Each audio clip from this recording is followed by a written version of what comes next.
Hello, welcome to my YouTube channel Accountancy Smart Concept. আমি সজল Dutta, associate professor. আমি আজ থেকে প্রায় 30 বছর হলো অ্যাকাউন্টিং প্রফেশনেও আছি, টিচিং প্রফেশনেও আছি। 30 বছর থেকে আমি পড়াচ্ছি, প্রাইভেটও পড়াচ্ছি, কলেজেও পড়ালাম। তো স্টুডেন্টের প্রবলেম আমি নিজের চোখে দেখেছি, সলভ করেছি। স্টুডেন্টের ডে টু ডে কীভাবে ইমপ্রুভ করা যায়, আমার টিচিং কীভাবে ইমপ্রুভ করা যায় তা নিয়ে আমি অনেক রিসার্চ করেছি। তো ভাবলাম কেননা আমার এক্সপিরিয়েন্সটা সবার সাথে শেয়ার করি। আজ আমি এই চ্যানেল নতুন খুললাম। তো এই ভিডিওটা হবে ইন্ট্রোডাকশনারি ভিডিও আমারও, প্লাস আমার সাবজেক্টেরও। ঠিক আছে? তো আমি অ্যাকাউন্টেন্সি পড়াবো। আমি ভাবছিলাম যে আগামী বছর নতুনভাবে খুলব, কিন্তু পরে চিন্তা করে দেখলাম আমি তো ক্র্যাশ কোর্সও করাই, 15 দিনেও করাই, 1 মাসেও করাই, 2 মাসেও করাই, 3 মাসে করে, যার যারটুকু টাইম থাকে টাইমের উপর বেস করে করাই। তো ভাবলাম এই ক্র্যাশ কোর্সের মতোই একটা কোর্স বানিয়ে নিই না, স্টুডেন্ট লাভবান হবে, পরীক্ষা আসছে। তাই আমি এই নতুন চ্যানেলটা নিয়ে আসলাম তোমাদের সাথে। তো এইটার মেইন থিম হলো এই চ্যানেলের 12 মাসের ক্লাস 11-এর 12 মাসের কোর্স, পুরো কোর্সটা আমি 15 ঘন্টায় করাবো। তাই একটু আমার সাথে কোঅপারেশন করবে। যেখানে প্রবলেম হয় আমার ইউটিউবের কমেন্ট সেকশনে লিখে দেবে কার কী প্রবলেম হচ্ছে বা ভালোভাবে বুঝছো, আমাকে কমেন্ট করবে, আমাকে উৎসাহিত করবে। আর লাইক চেয়ারটা সাবস্ক্রাইব করে রাখবে, যাতে আমার নতুন ভিডিও আপলোড হলে তাড়াতাড়ি তোমাদের কাছে পৌঁছতে পারে, তোমরা জানতে পারো। তাই সাবস্ক্রাইব করে রাখবে। আমি তো আমার মন প্রাণ দিয়ে, আমার 23 বছরের এক্সপিরিয়েন্স দিয়ে যেটুকু ভালো মনে করি এইটুকু আমি করিয়ে দেব তোমাদের জন্য, যেটুকু করলে ভালো হয়। তা দেখবে আগামী বছর আসলে ধীরে ধীরে করাবো। ঠিক আছে? এখন পরীক্ষার সময় আর কথা বাড়াই না, আমি শুরু করছি। আচ্ছা, ইন্ট্রোডাকশন হলো বুককিপিং সাবজেক্টটা কী।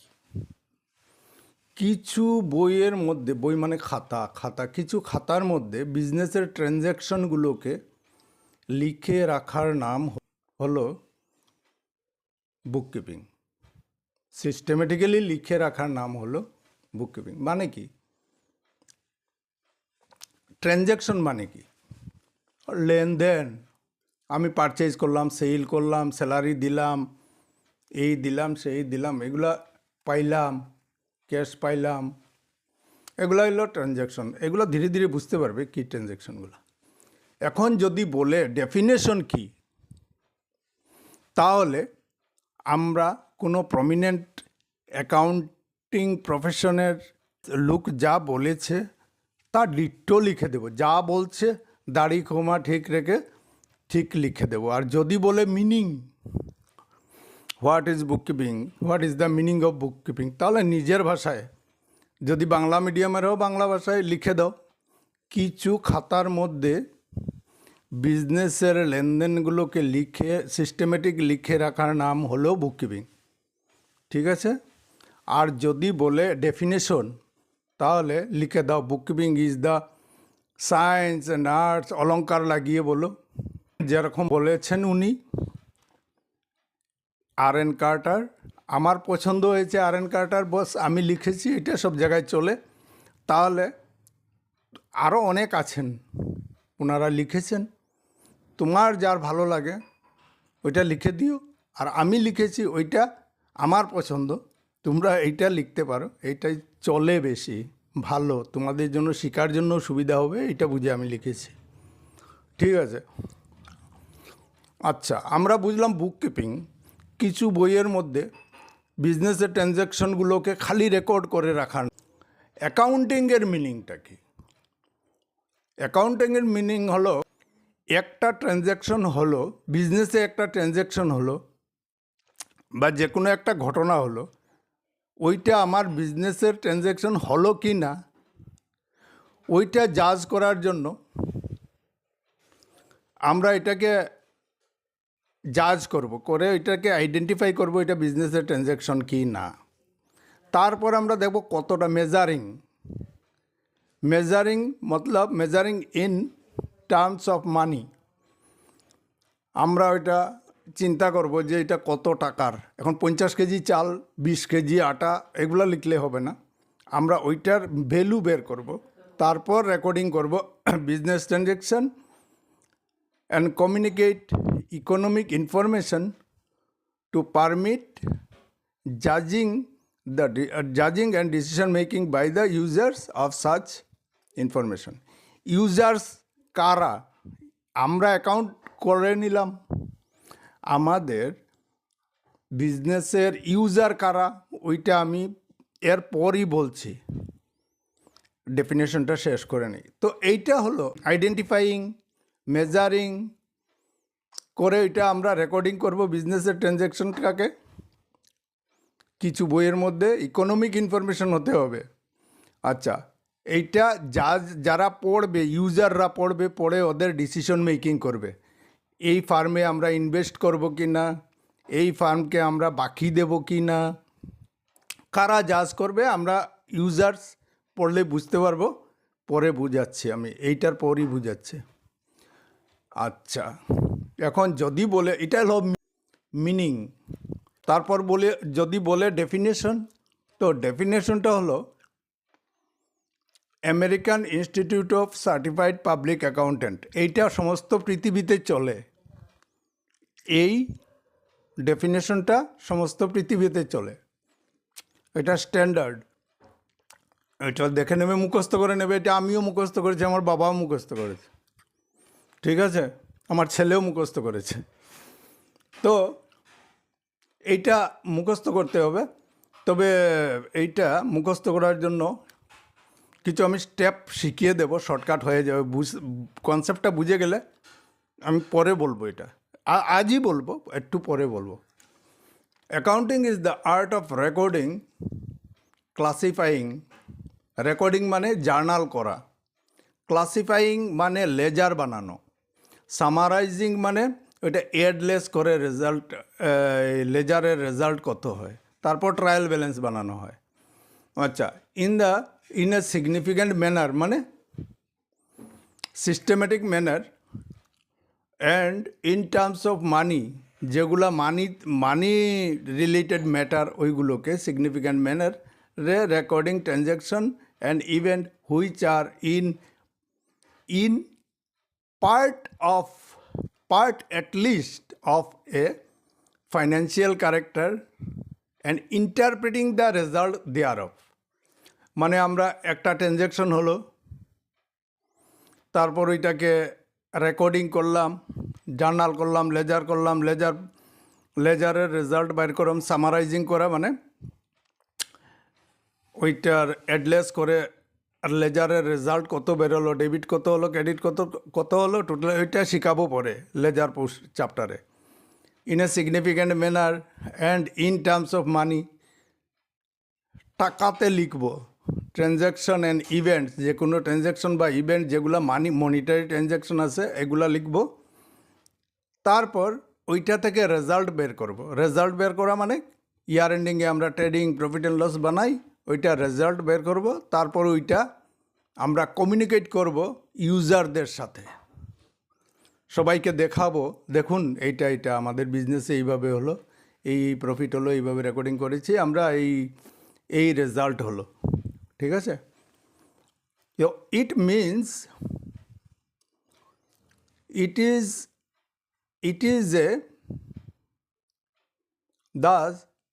is a means of collection. means মানে উপায়, মিনস অর্থ মিনিং না, It is a means of collecting, summarizing, analyzing, and reporting in monetary terms.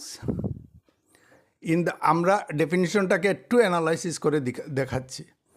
In terms of information of the business, ঠিক আছে? এই ডেফিনেশনটাকে আমরা ইন্টারপ্রিটিং করছি, মানে আমরা বুঝাচ্ছি। Nowadays, accounting is regarded as service activities which provides, accounting আমাদেরকে কি দেয়? সার্ভিস দেয়। আমরা কোনো দোকান, দুইটা কথা মনে রাখবে, গুডস অ্যান্ড সার্ভিসেস, ওইটা লাগবে তোমাদের পরে। আমরা কোনো দোকানে গেলাম, তো জিনিস কিনলাম, তো ওরা আমাদেরকে গুডস দিল, ঠিক আছে? আমরা ব্যাংকে গেলাম, কিছু আছে সার্ভিস সেক্টর, ব্যাংকে গেলাম, ইন্স্যুরেন্স কোম্পানি, স্কুলে গেলাম, কোনো প্রাইভেট টিচারের কাছে গেলাম, উকিলের কাছে গেলাম, ডক্টরের কাছে, এরা সার্ভিস দেয়। তো ঠিক এইরকমই যখন এটাকে সার্ভিস সেক্টর বলে, এরা accounting data, quantitative data provide করে। এদের কাছে গেলে আমরা কি পাই? এই অ্যাকাউন্ট হয়েছে, এই অ্যাকাউন্টে এত হলো, এই হলো, এই হলো, সেই হলো। ওরা আমাদেরকে গুডস দেয় না, ওরা সার্ভিস দেয়, ঠিক আছে? এইটুকুই আমরা এই ডেফিনেশন থেকে ডিডাকশন হয়ে আসলো। এগুলো আমরা একটু অ্যানালাইসিস করে দিলে ভালো, না দিলেও চলে। কিন্তু এই ইনস্টিটিউট যা বলেছে, ওই ডেফিনেশনটা উপরের প্যারাটা লিখতে হবে, নিচের দুই প্যারা না লিখলেও চলবে, কিন্তু ওইটা লিখলে আরও ভালো হবে। তোমার 4 মার্ক যদি দেয় কোয়েশ্চেনে, 4 মার্কের মধ্যে 4 মার্ক কাটবে না, পুরোটাই দেবে, ঠিক আছে? এখন দেখি আমরা ইউজার কারা। ইউজার হলো যারা, আমরা অ্যাকাউন্টিং বানানো, আমাদের অ্যাকাউন্টিং বানানোর শেষ, আমরা কোনো কোম্পানিতে কাজ করি বা প্রাইভেটই কাজ করি, কোনো কোম্পানিতে কাজ করি বা পার্টনারশিপ ফার্ম, সোল ট্রেডারশিপ ফার্ম, যাই হোক, তো আমরা অ্যাকাউন্ট বানালাম। আমাদের অ্যাকাউন্টটা কারা কারা ইউজ করবে? প্রথম নম্বর ইন্টারনাল ইউজার, 2 নম্বর হলো এক্সটার্নাল ইউজার, বাইরের লোক, ভিতরের লোক। ভিতরের লোক কারা? ওনার, মালিক, পার্টনার্স হলে পার্টনারশিপ হলে পার্টনার্স, কোম্পানি হলে শেয়ার হোল্ডার। এইখানে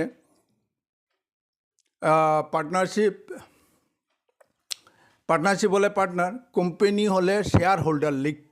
লেখা উচিত ছিল, লেখা হয় নাই। আচ্ছা, ঠিক আছে।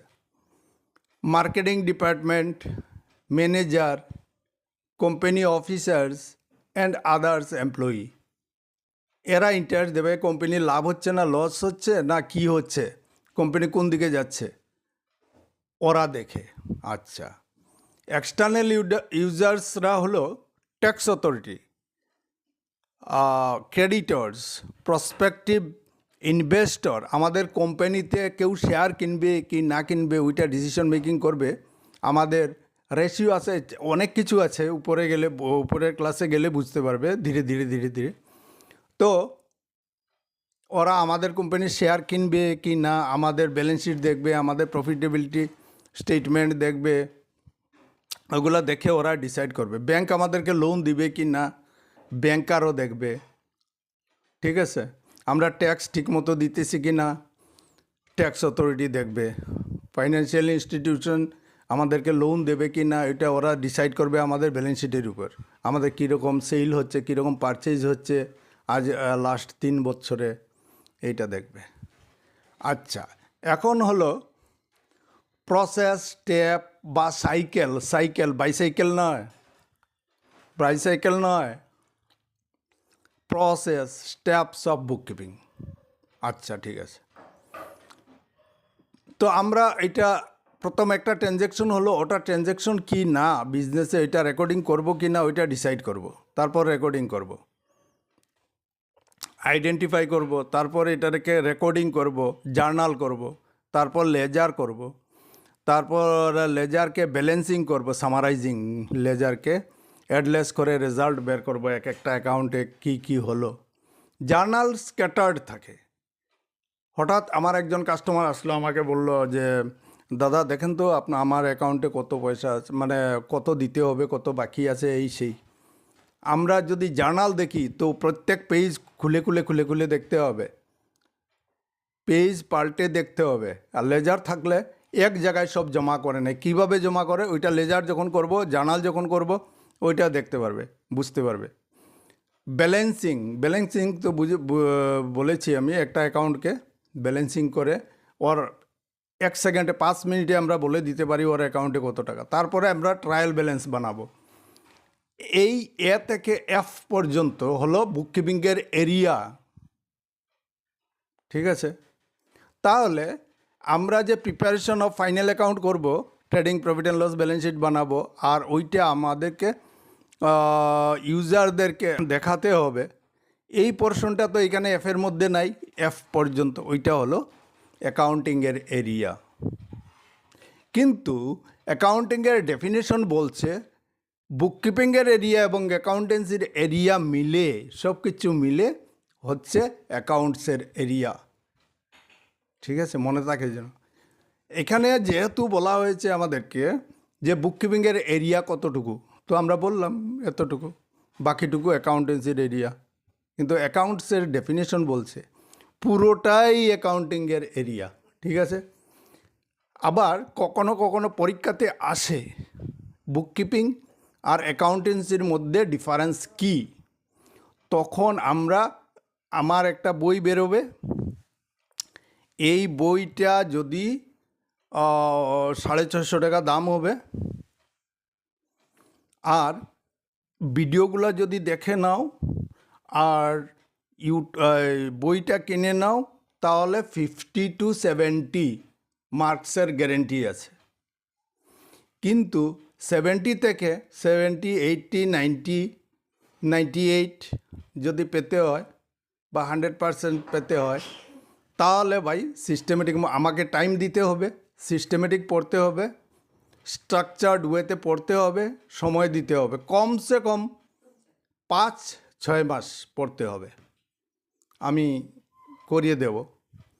আর যদি কারোর মনে হয় যে না আমি অনলাইনে পড়ব, তো কম টাইমেও আমি করিয়ে দিই, 15 দিনেও করিয়ে দেই, 15 ঘন্টায় করিয়ে দেই, 1 মাসেও করিয়ে দেই, 2 মাসেও করিয়ে দেই। এইটা করিয়ে দেই আমি, যতটুক তুমি নিতে পারো আর আমি যতটুকু দিতে পারি। এইটা হলো প্রসেস স্টেপস অ্যান্ড সাইকেল। এটা পরীক্ষাতে আসে, দেখে নেবে। আচ্ছা, এখন অবজেক্টিভটা কি, মেইন অবজেক্টিভটা কি? অ্যাকাউন্ট বা বুককিপিং যে করি আমরা, এটার অবজেক্টিভটা কি? মানুষের পার্মানেন্ট রেকর্ড চায়, কমসে কম 3 বছরের রেকর্ড রাখতে লাগে, বিজনেসের 5 বছরে রাখতে হয়।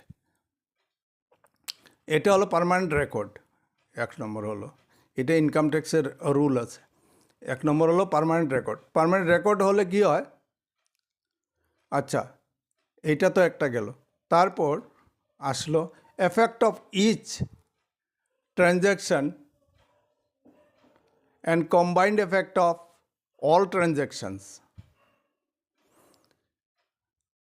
আমরা রেকর্ড করে রাখলাম, কেন রেকর্ড করে রাখি?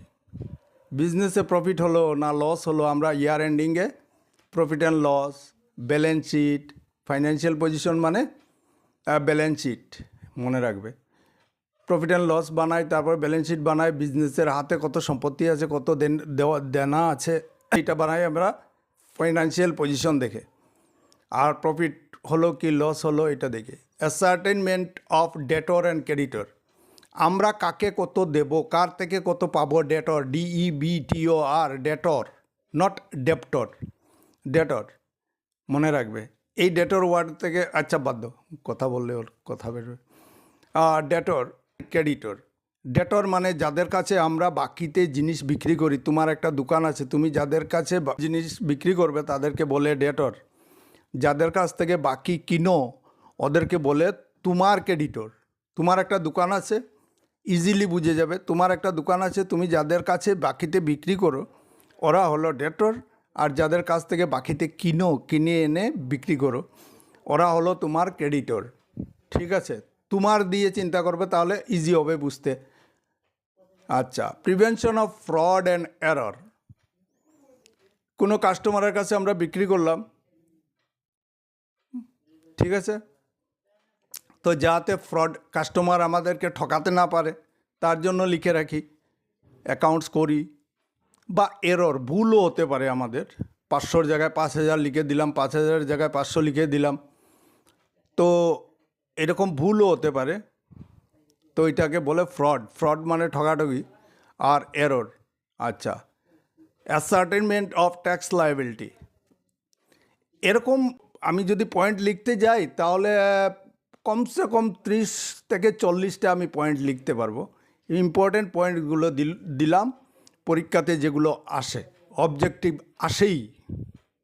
আচ্ছা, ডেভেলপমেন্ট অফ বুককিপিং, বুককিপিং কবে স্টার্ট হলো, কবে শেষ হলো, এগুলো একটু দেখে নিও, ওইটা থেকে ছোটো প্রশ্ন আসে। আমি একেবারে লেটেস্টটা বলি। আচ্ছা, একটু বুঝিয়ে দিই, এটা থেকে কোয়েশ্চন আসে, 1 মার্ক 2 মার্কের কোয়েশ্চন আসে। Double entry system was first propounded in Geneva, Italy দেশে 1340-তে প্রথম উনি বুক লিখছে, সব অ্যাকাউন্টেন্ট নিয়ে পড়ছে, এইটা নিয়ে এরা বিজনেসে ইউজ করছে। এইটা হলো 1340-তে। আচ্ছা, in India during the period of Chandragupta Maurya in 4th century BC, আজ থেকে প্রায় 2400 বছর আগে, চাণক্য নামে একজন লোক ছিলেন। চাণক্য ইউটিউবে পাবে, চাণক্য নীতি, এই সেই তোমরা পড়বে মধ্যে মধ্যে, এটা পড়লে অনেক জ্ঞান হবে। জীবনে কিভাবে চলবে, কার সঙ্গে চলবে, শত্রুদের থেকে কিভাবে সাবধান থাকবে, তোমার সাথে শত্রুতামি কেউ করছে ওকে কিভাবে জব্দ করবে, সব কিছু আছে, মজা পাবে তোমরা পড়িও। চাণক্য, আগের জ্ঞানী লোকগুলা ছিল অনেক ধরনের প্রতিভা ছিল ওদের, যে খালি ইকোনমিক্স পড়তো ইকোনমিক্সের জ্ঞান, ইতিহাস পড়তো ইতিহাসের জ্ঞান, এরকম ছিল না। একজন লোক অনেক জ্ঞানী ছিল, অনেক ভাষা, অনেক সাবজেক্টের জ্ঞান থাকতো ওনাদের। উনি শুধু রাজনীতি করতেন না, উনি ইকোনমিক্স নিয়েও গবেষণা করতেন, ধর্ম নিয়েও গবেষণা করতেন। যাই হোক, তোমরা চাণক্য নিয়ে পড়াশোনা করবে, ইউটিউবে পাবে। আচ্ছা, the needs and importance of accounting and auditing in government sector in his book Arthashastra, he had developed chapter accounting and auditing. আচ্ছা, দেখো তো কত, এইটা তো আসলো 1340-তে, এর থেকে প্রায় 1000 বছর আগে চাণক্য আমাদের বলে গেছেন যে অ্যাকাউন্টিং আমাদের গভর্নমেন্ট সেক্টরে খুবই দরকার। অ্যাকাউন্টস একজন লিখবে, পরীক্ষাও করবে, কারা পরীক্ষা করবে এগুলোও লেখা আছে সব। এইটাতে যাচ্ছি না, তোমরা দেখে নিও। বইটার নাম হলো অ্যাকাউন্টিং অ্যান্ড অডিটিং, চাণক্য, দেখে নিও। 1000 বছর আগে, মডার্ন অ্যাকাউন্টিং সিস্টেম আসার আগে উনি বলে গেছেন, 1000 বছর আগে। তো এইটা কোয়েশ্চন আসে, এটা মধ্যে মধ্যে কোয়েশ্চন আসে। আচ্ছা, তারপরে আসলো it was developed in proper form by Fra Luca Pacioli. এটা প্রপার ফর্মে নিয়ে আসে, ওইটার সাথে 1340-র সম্পর্ক চাণক্য মধ্যে আসলো, ঠিক আছে। 1340 পরে Fra Luca Pacioli in 15th century to his treatise, মানে ওনার রাইটিংস মানে উনি বই টই লিখছে। আচ্ছা, এটার নাম ছিল computing at scriptures, D computing at scriptures, উনি ওই বইতে লিখে গেছেন। তো দেখলাম আমরা 1340 পরে আসলো 15th সেঞ্চুরি। 15th সেঞ্চুরি লিকা ফ্রা লিকা পিসেলি, উনারই কোয়া হয়, বলা হয় উনি অ্যাকাউন্টস আবিষ্কার করছে। ঠিক আছে, ওনার বইয়ের নাম হলো এটা, which deals with the use of memorandum book মানে জার্নাল, আর কোয়াড্রিনো হলো লেজার, ওইটা ইটালির ভাষা। মেমোরেন্ডাম বুক মানে জার্নাল বুক, আর কোয়াড্রিনো হলো লেজার। ঠিক আছে, লিকাপিসিয়ালি এই দুইটা নাম দিছে, লেজার আর জার্নাল। ঠিক আছে, এরপর আসলো the method of bookkeeping was further improved, এর পরেও আবার ইমপ্রুভ হয়েছে by James Paul for the purpose of accounting debtor and creditor. উনি ডেটর অ্যান্ড ক্রেডিটরের অ্যাকাউন্টটা সিস্টেমেটিক লেখার জন্য উনি আরেকটা সাজেশন দিছে ওনার বইয়ে। তো এরপর আসলো লেটার এডওয়ার্ড জনস, ইনি হইল লেটেস্ট। এই তোমার ফ্রান্সে হয়েছিল যে রিভলিউশন, ইন্ডাস্ট্রিয়াল রিভলিউশন, রেনেসা। তো এডওয়ার্ড জনস ওই সময়টাতে উনি 1795-এ ওইটা আরও ডেভেলপ করছে। উনি এটারে জার্নাল লেজার লেখার দুইটা কলাম যে উনি সৃষ্টি করছে। ঠিক আছে, ওইটার শর্ট ডেসক্রিপশন, শর্ট হিস্ট্রি কইতে পারো, ওইটাকে শর্ট হিস্ট্রি বলতে পারো। আচ্ছা, এখন হলো আমরা ট্রানজ্যাকশনে লিখব, ট্রানজ্যাকশনগুলোকে লিখব সিস্টেমেটিক, তারপর ট্রানজ্যাকশন থেকে প্রফিট অ্যান্ড লস বের করব সিস্টেমেটিক। তো এইটা কিভাবে আমরা লিখব, ট্রানজ্যাকশন কাকে বলে ওইটা আমাদের তো জানতেই হবে ভাই। আচ্ছা, এখন দেখো economic transaction, the transaction means an economic event which changes financial position of a person or an institution. Economic event কি? মা ছেলেকে বাচ্চাদেরকে পড়াচ্ছে, ওনার নিজের বাচ্চাদেরকে, ওইটা হবে নন ইকোনমিক ইভেন্ট। এটা ইকোনমিক্সের কথা বলছি, আর এইখানেও ইউজ হবে এটা। আর যদি কোনো টিউটর রেখে যদি বাচ্চাকে পড়ান তাহলে ওইটা হবে ইকোনমিক ইভেন্ট। ঠিক আছে, পয়সা নেওয়া দেওয়া চলছে। ঠিক বিজনেসেও এরকম অনেক ট্রানজ্যাকশন আছে, যেমন আমরা পয়সা পেয়ে গেলাম, অ্যাডভান্স পেয়ে গেলাম মাল সাপ্লাই করার জন্য, আমরা মাল সাপ্লাই করি নেই এখনও, তো ওইটা ট্রানজ্যাকশন না, এখনও হয় নাই।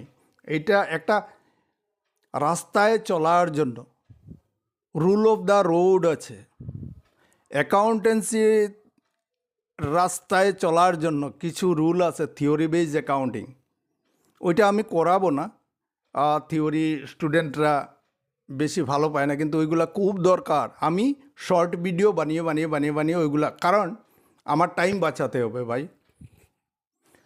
15 ঘন্টার মধ্যে আমি কোর্স কমপ্লিট করব। অনেক টেকনিক আছে, আমি বলে দেব ধীরে ধীরে, যাতে স্টুডেন্টেরও সুবিধা হয়, আমারও সুবিধা হয়, তাড়াতাড়ি কোর্সটা কমপ্লিট হয়। তো আমি থিওরি বেজ অ্যাকাউন্টিং চ্যাপ্টারটা মুখে অল্প অল্প যখন যেটা দরকার পড়বে ওইটা তো বুঝাবই, আর আমি শর্ট ভিডিও বানিয়ে দেব। শর্ট ভিডিওটা দেখবে 1 সেকেন্ড 2 সেকেন্ড 2 মিনিটের, বুঝে যাবে সব কিছু। আচ্ছা, economic event non economic event বুঝে গেলাম। আবার কখনো কখনো এরকমও হয়, transaction may be exchange of goods and services or the happening of any loss or sudden loss, sudden gain measurable in terms of money. ঠিক আছে, exchange of goods and services. আমি কোনো দোকানে গেলাম, জিনিস কিনলাম, চাউল ডাল লবণ মরিচ এই সেই, এগুলা হলো গুডস। আমি যখন বাসে যাব, বাসের সার্ভিস ভাড়া দিই, ওইটা হবে সার্ভিস। ব্যাংকে যাব, ব্যাংক চার্জ কাটে আমাদের অ্যাকাউন্ট থেকে, আমাদের ইন্টারেস্টও দেয়, এগুলা হলো সার্ভিস আমরা পেলাম বা দিলাম। ঠিক আছে, এরকম কোনো উকিলের কাছে গেলাম, কোনো টিচারের কাছে গেলাম, পড়লাম, পয়সা দিলাম, ফিস দিলাম উকিলের কাছে, এটা হলো সার্ভিস পেলাম আমরা। ঠিক আছে, আচ্ছা, ট্রানজ্যাকশন বলতে আমরা কী বুঝি? যেমন ধরো sale of goods, payment of salaries, ঠিক আছে, এইগুলো হলো ট্রানজ্যাকশন। আবার ডেপ্রিসিয়েশন অফ অ্যাসেটস, হ্যাঁ, ডেপ্রিসিয়েশন অফ অ্যাসেটস এটা নতুন জিনিস। আমরা বিজনেসে অনেক ধরনের জিনিস কিনি যেগুলো আমরা ইউজ করি, যেমন মেশিনারি, কম্পিউটার, ফার্নিচার, এগুলো কমন জিনিস আমরা ইউজ করি বিজনেসে। তো এগুলো হবে অ্যাসেটস। আর গুডস যখন বলি তখন আমরা বলি আমরা ডিলিং গুডস, যে জিনিসের বিজনেস করি। ঠিক আছে, তো এই যে অ্যাসেটস কিনি, অ্যাসেটসটার ভ্যালু দিনে দিনে কমতে থাকে। একদিন এমন অবস্থা হবে এই অ্যাসেটসটা আর কাজ করবে না বা নষ্ট হয়ে যাবে, আমাদের আরেকটা কিনতে হবে। তো প্রত্যেক বৎসর একটা পার্সেন্টেজ আমরা, ওইটা ইনকাম ট্যাক্সের রুলও আছে, ঠিক আছে, অডিটিংয়ের রুল আছে, ওইটা রুল মতো আমরা পার্সেন্টেজ একটা কেটে রাখি, প্রত্যেক বছর জমিয়ে রাখি, ফিউচারে আবার কিনতেও হবে, তখন যাতে আমাদের প্রবলেম না হয়। তো ওইটাকে বলে ডেপ্রিসিয়েশন। ধরো 10,000 টাকার একটা মেশিন কিনলাম, ওইটার উপর 10% ডেপ্রিসিয়েশন নাও, তো 10% হলে কি কত হবে? 1,000, এইটা হবে ডেপ্রিসিয়েশন। এইটা আমাদের লস হলো, এইটা প্রফিট অ্যান্ড লসের লস হিসাবে আমরা ধরে রাখবো। আর ওই টাকাটা বিজনেসেই থাকবে। যখন আমরা ভবিষ্যতে কিনবো কোনো অ্যাসেটস, ওই অ্যাসেটসটা তখন আর আমাদের প্রবলেম হবে না। আচ্ছা, এখন আসলো ক্লাসিফিকেশন অফ ট্রানজ্যাকশন। আমাদের ট্রানজ্যাকশনগুলো যে হয় বিজনেসে, আমি তিনজন মানুষকে আমি জিজ্ঞেস করলাম। প্রথম জনকে জিজ্ঞেস করলাম, ভাই বলুন তো বিজনেসের, তিনজনই অ্যাকাউন্টেন্ট, সাপোজ 3 অ্যাকাউন্টেন্ট 3 রকম বলছে। তো প্রথম জনকে বললাম, আপনার যে বিজনেসে ট্রানজ্যাকশন হয় এগুলাকে আপনি কিভাবে ভাগ করবেন? তো উনি বলল, কিছু হয় ক্যাশ ট্রানজ্যাকশন, কিছু হয় ক্রেডিট ট্রানজ্যাকশন, আর কিছু হয় পেপার ট্রানজ্যাকশন।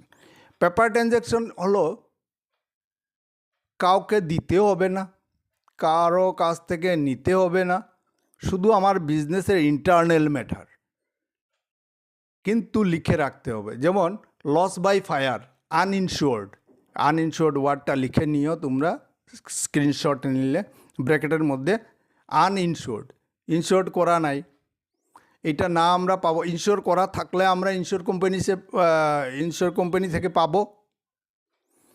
আর আনইনশিওর্ড থাকলে আমরা তো আর ক্লেম করতে পারবো না, আমাদের বিজনেসটা ইনশিওর করা নাই, তাহলে আমরা কিভাবে পাবো না আমরা। তো লস বাই ফায়ার, শুধু আমরা মার খেয়ে ঘরে বসে থাকবো, লস হলো আমাদের। তো এটা হলো ইন্টারনাল ট্রানজ্যাকশন, লিখে রাখতে হবে কিন্তু। আচ্ছা, ডেপ্রিসিয়েশন অফ ফিক্সড অ্যাসেটস বলেছি। ব্যাড ডেটস, যেমন ধরো তোমার কোনো কাস্টমার, ধরো পয়সা, তোমার কাস্টমার একজন, ও চলে গেল এইখান থেকে, পুরো এইখান থেকে তল্পা নিয়ে চলে গেল অন্য জায়গায়, আর কবে আসবে ঠিক নাই। ওর বন্ধু এসে বলেছে আমাকে, ধরো ফোন করে বলল তোমাকে, ও চলে গেছে স্যার, ওর তো পয়সা পাবেন না আপনি, ও তো চলে গেছে, বা বলল জেলে চলে গেছে, কবে আসবে ঠিক নেই, আপনি পয়সা পাবেন না। তো এইটা হলো ব্যাড ডেটস। আমরা যখন দেখবো ওই পয়সাটা পাবো না, ওইটা হলো ব্যাড ডেপ্ট, মানে দেনা ছিল ওই কাস্টমারের, ওই পয়সাটা আর পাবো না, ওইটা ব্যাড ডেটস। এটা হলো পেপার ট্রানজ্যাকশন।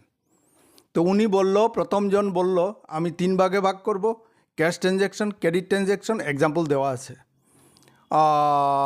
পেপার ট্রানজ্যাকশন, ঠিক আছে। তারপর সেকেন্ড জনকে বললাম, দাদা আপনি বলুন তো, আপনার বিজনেসের যত ধরনের ট্রানজ্যাকশন হয় ওইগুলোকে আপনি কয় ভাগে ভাগ করেন? উনি বলল, এক্সটার্নাল ট্রানজ্যাকশন আর ইন্টারনাল ট্রানজ্যাকশন। ইন্টারনাল এতক্ষণে বুঝে গেছি আমরা নিশ্চয়, ইন্টারনাল ট্রানজ্যাকশন হলো বিজনেসের ভিতরের ব্যাপার, আর এক্সটার্নাল ট্রানজ্যাকশন বাইরের লোকের সঙ্গে সম্পর্ক। তো এক্সটার্নাল ট্রানজ্যাকশন হলো ক্যাশ ট্রানজ্যাকশন, ক্রেডিট ট্রানজ্যাকশন হয়ে গেল। আর ইন্টারনাল ট্রানজ্যাকশন হলো উপরে যে এক্সাম্পল আছে ওইটার পেপার ট্রানজ্যাকশন। আমি আর এখানে লেখি নেই, উপরের এক্সাম্পল দিয়েই আমরা, উপরের যে ক্যাশ ট্রানজ্যাকশন ক্রেডিট ট্রানজ্যাকশন ওইটা হলো এক্সটার্নাল ট্রানজ্যাকশন, আর ইন্টারনাল ট্রানজ্যাকশন হলো নিচে লেখা আছে যে পেপার ট্রানজ্যাকশন, ওই এক্সাম্পলটা দিয়ে দিলাম। 3 নম্বর অ্যাকাউন্ট্যান্টকে বললাম, দাদা আপনি বলুন তো আপনার বিজনেসের ট্রানজ্যাকশনগুলোকে আপনি কয় ভাগে ভাগ করেন? ও বলল, দাদা আমি তো 2 ভাগে ভাগ করি। বলুন তো কী কী? বলো এক্সচেঞ্জ ট্রানজ্যাকশন আর নন এক্সচেঞ্জ ট্রানজ্যাকশন। ঘুরে ফিরে একটাই এক্সাম্পল উনি বলছে, এক্সচেঞ্জ ট্রানজ্যাকশন হলো ক্যাশ ট্রানজ্যাকশন আর ক্রেডিট ট্রানজ্যাকশনগুলো হলো এক্সচেঞ্জ ট্রানজ্যাকশন। উপরে এক্সাম্পল দেওয়া আছে কিন্তু 1 নম্বরের অ্যাকাউন্টেন্ট যা বলেছে ওইটা এখানেও লিখতে পারি আমরা, লিখে এক্সাম্পল এইটাতেও সেট করতে পারি। তো তোমরা সেট করে নিও, আমি এখানে আর ঝামেলা বাড়ালাম না। আর পেপার ট্রানজ্যাকশন যেটা আছে, উপরে যেটা এক্সাম্পল আছে পেপার ট্রানজ্যাকশনের, ওইগুলো এনে এখানে বসিয়ে দিও, হয়ে গেল। তো বুঝতে পেরেছ, ট্রানজ্যাকশন আসে পরীক্ষাতে, আমি যেগুলো না দিলে না হয় এগুলো আমি দিয়েছি এইখানে। প্রথম জনকে বললাম, ও বললো cash transaction credit transaction paper transaction, ভাগ করে দিল, এক্সাম্পলও দিয়ে দিল। সেকেন্ডটাতে বলছে external transaction internal transaction. Internal তো বুঝেছি, পেপার ট্রানজ্যাকশনগুলো হবে ইন্টারনাল ট্রানজ্যাকশন, আর উপরে ক্যাশ ট্রানজ্যাকশন দেওয়া আছে। তুমি এক্সাম্পল খালি ওইখান থেকে এনে এইখানে সেট করে দিও, তাহলে তোমার প্র্যাকটিসও হয়ে যাবে। আচ্ছা, আরেক জায়গার স্টুডেন্ট বিট হয়, মানে মারাত্মক ভুল করে। আমি এই 30 বছরের এক্সপিরিয়েন্সে দেখেছি, এইটা কোনো বইতে পাবে না, আমি তোমাদের জন্য নিয়ে এসেছি। ঠিক আছে, দেখে নিও, এটা কিন্তু খুব ইম্পর্ট্যান্ট, দরকার পড়বে, কিন্তু স্টেপে স্টেপে দরকার পড়বে। এইটা মোস্ট ইম্পর্ট্যান্ট, বারবার বলছি, এটা আমার এক্সপিরিয়েন্স থেকে দিয়েছি, কোনো বইতে পাবে না, অন্য কোনো বইতে পাবে না এগুলো এইভাবে লেখা। আমরা ক্যাশ ট্রানজ্যাকশন আর ক্রেডিট ট্রানজ্যাকশন কীভাবে চিনব? তোমার দোকান যদি হয়, দোকানে যদি কেউ এসে ক্যাশে নেয়, তো আমরা ভাবলাম যে এটা তো ক্যাশ ট্রানজ্যাকশন। কেউ যদি ক্রেডিট বাকিতে কিনে, মানে জিনিস নিলেও বললো দাদা লিখে দিন, আমি পরে দেবো পয়সা, ঠিক আছে, ওইটা হলো ক্রেডিট ট্রানজ্যাকশন, আমরা জেনে গেলাম। কিন্তু পরীক্ষাতে যখন ট্রানজ্যাকশনগুলো দেবে, তখন আমরা ওইটা কিভাবে আইডেন্টিফাই করব যে এটা ক্যাশ ট্রানজ্যাকশন না ক্রেডিট ট্রানজ্যাকশন?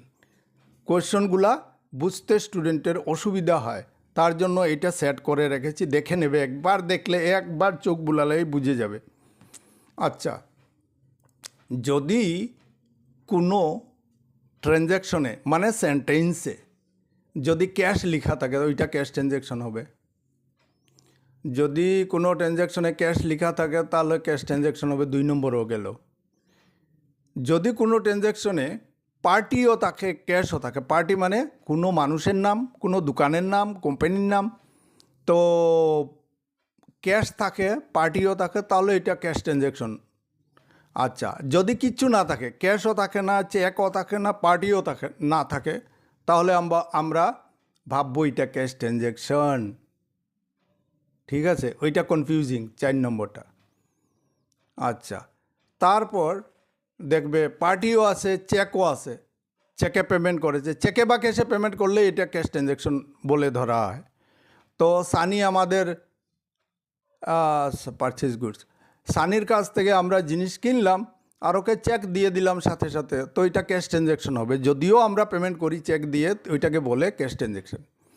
আচ্ছা, purchase goods from Sanjay rupees 9,000, এইটা হলো ক্লিয়ার ক্রেডিট ট্রানজ্যাকশন। পার্টির নাম আছে, ক্যাশ নাই, তাহলে এটা ক্রেডিট ট্রানজ্যাকশন। আচ্ছা, আরও এক জায়গায় আমাদেরকে বিট করে, যেমন ধরো কেউ আমাদেরকে ইনভয়েস করলো বা সাপ্লাই করলো, তখন এটা হবে ক্রেডিট ট্রানজ্যাকশন। আমরা কাউকে ইনভয়েস করলাম বা সাপ্লাই করলাম, তখন এটা হবে ক্রেডিট ট্রানজ্যাকশন। আচ্ছা, রিসিভ অ্যান ইনওয়ার্ড ইনভয়েসে বুঝলাম যে এটা আমরা পারচেজ করলাম। যদি আউটওয়ার্ড ইনভয়েস হয় তাহলে ভাববে আমি সেল করলাম বাকিতে। ঠিক আছে, মনে রাখবে। তো ওইটা ক্রেডিট ট্রানজ্যাকশন। আচ্ছা আচ্ছা, এরপরে ডেপ্রিসিয়েশন অন অ্যাসেটস, এটা পেপার ট্রানজ্যাকশনের এক্সাম্পল, এটার দরকার নেই। আচ্ছা, এই আটটা দিলাম, ওই আটটা শিখে নেবে, আজই শিখে নেবে, ঠিক আছে? আমার সঙ্গে চলো, দেখো আমি সিস্টেমেটিক করিয়ে যাচ্ছি, একেবারে রসগোল্লার মতো বুঝতে পারবে। জিলাপি খাও না, রসগোল্লা খাও। তো যদি জিলাপি ভালোবাসো তো জিলাপি খাবে, রসগোল্লার মতো বুঝতে পারবে। আচ্ছা, একটা কথা বারবার বলছি, তোমরা যদি বুঝতে অসুবিধা হয় কোনো জায়গায় তো কমেন্টে লিখে দেবে, ভালো লাগলেও লিখে দেবে, খারাপ লাগলেও লিখে দেবে, বুঝতে না পারলেও লিখে দেবে, হ্যাঁ? তাহলে আমি বুঝতে পারবো যে না, ঠিক আছে, স্টুডেন্টগুলো কোঅপারেট করছে, ঠিক আছে? আর লাইক শেয়ার এগুলা তোমরা করবে ভাই, আমি তোমাদের জন্য করছি, পরীক্ষা যতটুকু পারি আমি মন প্রাণ দিয়ে করছি, তোমরা লাভবান হলে। আর আমাদের গ্রামে গঞ্জে স্টুডেন্ট আছে অনেকে, অনেক কারণে রাস্তাঘাটের সুবিধা হয়তো নেই, বা ওইখানে ভালো গাইড নেই, 1 লাখ 1.5 লাখ দিয়ে এইটুকু পড়ছে, ঠিক আছে? গ্রামে গঞ্জে যারা আছে সবাইকে শেয়ার করো, যাতে উপকৃত হয়, আর মা বাবার পয়সাটা বাঁচে, বাচ্চারা কোয়ালিটি টিচিং নিয়ে বেরোতে পারে। আজকাল কোয়ালিটি পড়া ছাড়া ভাই উপায় নেই, কম্পিটিটিভ জমানা। না হলে এমকম বিকম এসব পাস করেও সেলসের কাজ করতে হবে, না হলে আরও কিছু করতে হবে, দোকানে চাকরি করতে হবে।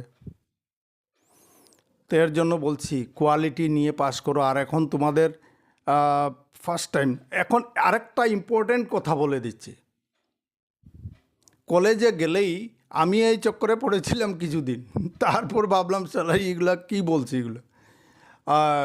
First year is the rest ইয়ার।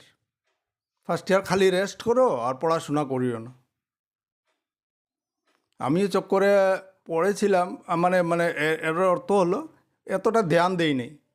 যখন গেলাম সেকেন্ড ইয়ারে, কোনো রকম তো পাস করে নিলাম ফার্স্ট ইয়ার, সেকেন্ড ইয়ারে গেলাম তখন বাবা ঠেলাটা বুঝলাম।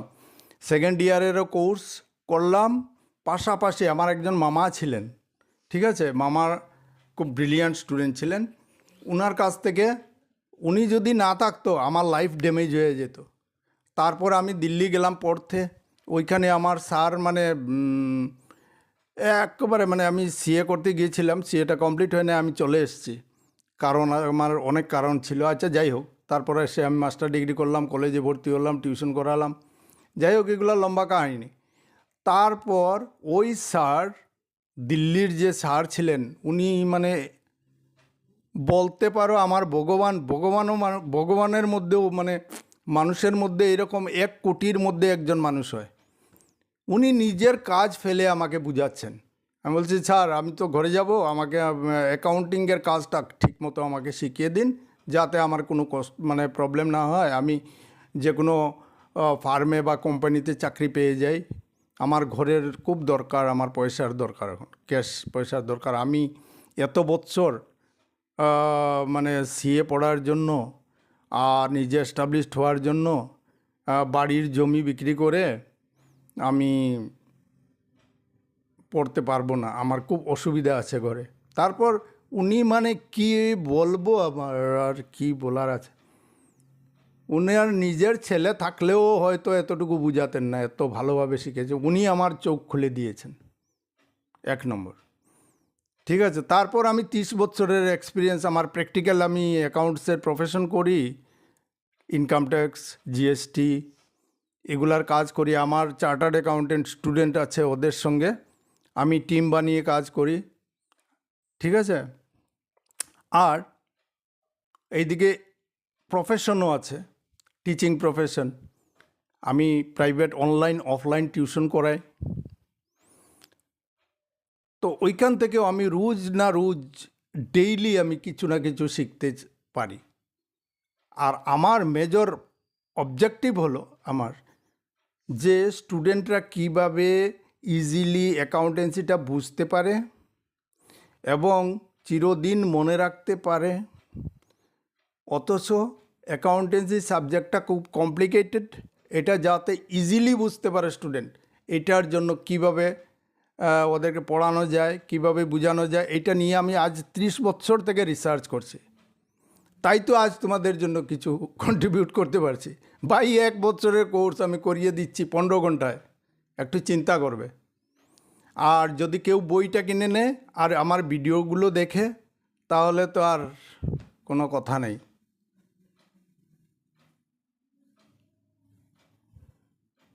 ঠিক আছে, তো আজ এখানেই শেষ করছি, ভিডিও আর বেশি লম্বা করি না। একটু লম্বা হবে, কিন্তু মন দিয়ে দেখবে, হ্যাঁ, বারবার 2বার 3বার দেখে নেবে। আমার ভিডিওটা দেখো, তোমাদের বইয়ে আছে, পড়ো। আর যদি মনে করো আমার বই কিনতে লাগে, তাহলে কিনতে পারো, অ্যামাজন থেকে কিনতে পারবে। তো ওই বইটা যদি, বইয়ের মধ্যে প্রথম হলো কনসেপচুয়াল সাম দেব, কিছু কনসেপচুয়াল সাম দেব, তারপর কিছু পরীক্ষাতে যেভাবে আসে, কোন জিনিসগুলা পরীক্ষাতে দেবে, কোন কোয়েশ্চন পরীক্ষাতে দেবে যে কোনো বোর্ডের, ওইটা আমার জানা হয়ে গেছে। আমি এইটা নিয়ে আমাকে ট্রেনিং দেওয়া হয়েছে ইউনিভার্সিটি থেকে। আমি যখন কলেজে পড়াতাম, ইউনিভার্সিটিতে থেকে আমরা সেমিনার করতাম। ওইটাতে হ্যাঁ ট্রেন্ড করা হয়েছে, আমি জানি। আর চ্যাপ্টার পড়াই, চ্যাপ্টারের কোন জিনিস তুমি ক্লাস 6-7 পড়াও, 2-3 বছর পড়াতে পড়াতে বুঝে যাবে কোন ধরনের কোয়েশ্চন কাটে। আমি তো 30 বছর থেকে করছি। চ্যাপ্টারের মেইন কনসেপ্টের উপর বেস করেই কোয়েশ্চন কাটে। ঠিক আছে, তো প্রথম কনসেপচুয়াল সাম দেব, তারপর পরীক্ষাতে কী ধরনের আসে ওইটা দেব, তারপর থিওরি তো এখানে ইম্পর্টেন্ট যেগুলো, এগুলো দিচ্ছি, মোটামুটি দিয়ে যাব। আর যেগুলো আছে বাকিগুলো, ওইগুলো সব বোর্ড কভার করে আমি থিওরিগুলো লিখে দিয়েছি। ঠিক আছে, ওইটা পড়লে আর ভিডিওগুলো দেখলে আমি মনে রাখি, আশা করি 50 থেকে 70 পেয়ে যাবে। আর যদি কেউ মনে করে যে না বাবা আমার 50-60তে হবে না, আমার 98 পেতে হবে, ঠিক আছে, আমার কমেন্ট সেকশনে, ডেসক্রিপশন বক্সে আমার ডিটেল কন্ট্যাক্ট নাম্বার আছে, সব কিছু আছে, আমার ডিটেলস আছে, ওইখান থেকে দেখে নিও, কন্ট্যাক্ট করতে পারো।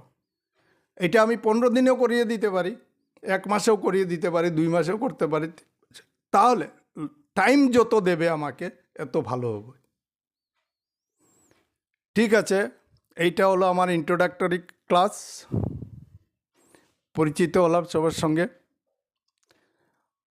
আজ এখানেই রাখছি, এখানেই শেষ করছি। Thank you very much.